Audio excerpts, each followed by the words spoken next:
So this is an old Ford injector harness.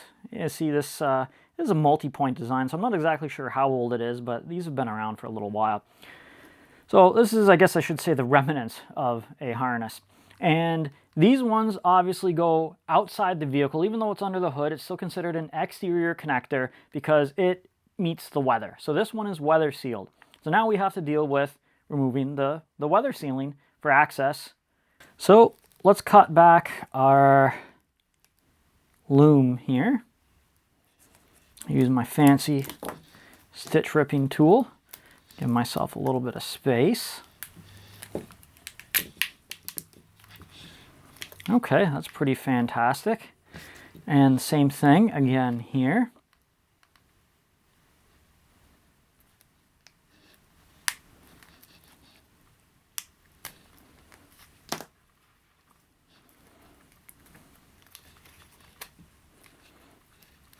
Come on. And patience is a virtue when you're doing this. But again, look at my wires. There are no bits of damage to these wires from cutting that open. Whereas if you use a blade, it is very easy. Watch, I'm going to cut my finger open on camera.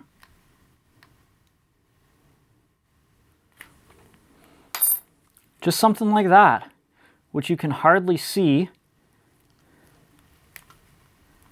I felt that go all the way through the insulation.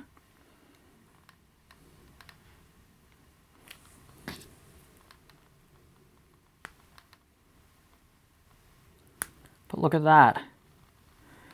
Something as simple as cutting the tape off the wire could open you up to a whole world of diagnostic troubles down the road.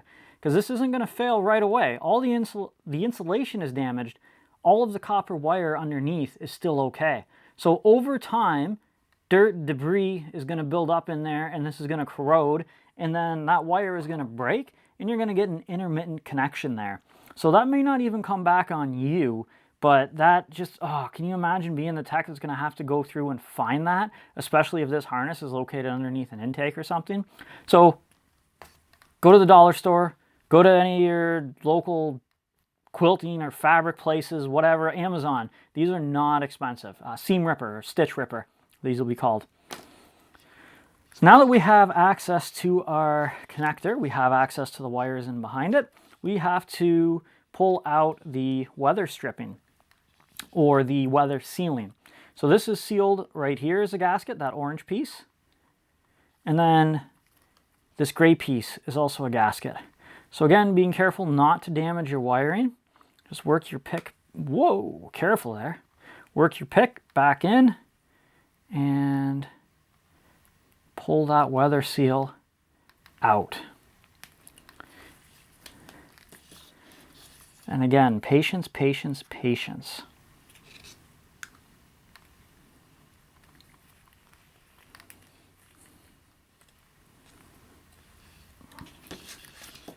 Okay, I got that out. So now I have access. I can see the back of the connector. Let's see what that looks like in there. And now I need to do the same thing on the front. I don't think I actually do. I lied to you. Let's pull that little bit of gasket material out so we have a better visual. I don't think I need to do that to remove the pins. However, what I will need to do to remove the pins is get rid of this little yellow plastic lock. So to do that, pop that up and then pull it out. Now I have access to the pins, and looking deep down in there, it would appear that the little clips, the little piece of plastic that holds the connector in is right there. So I'm going to do this red wire first. I'm going to pull that positive lock out, and boom, there's my connector. Just like that. And now you can really see that little locking finger right there. That holds my connector in place. Again, you just make your repair and reverse the process to put everything back together. If you have to cut the end off, make sure that you don't drop your weather sealing or your weather packing, because it can be a little bit of a pain to slide this stuff on over top of the new connectors. I hope this helps. If there's anything else I can do for you, please let me know in the comments below. Have a good one.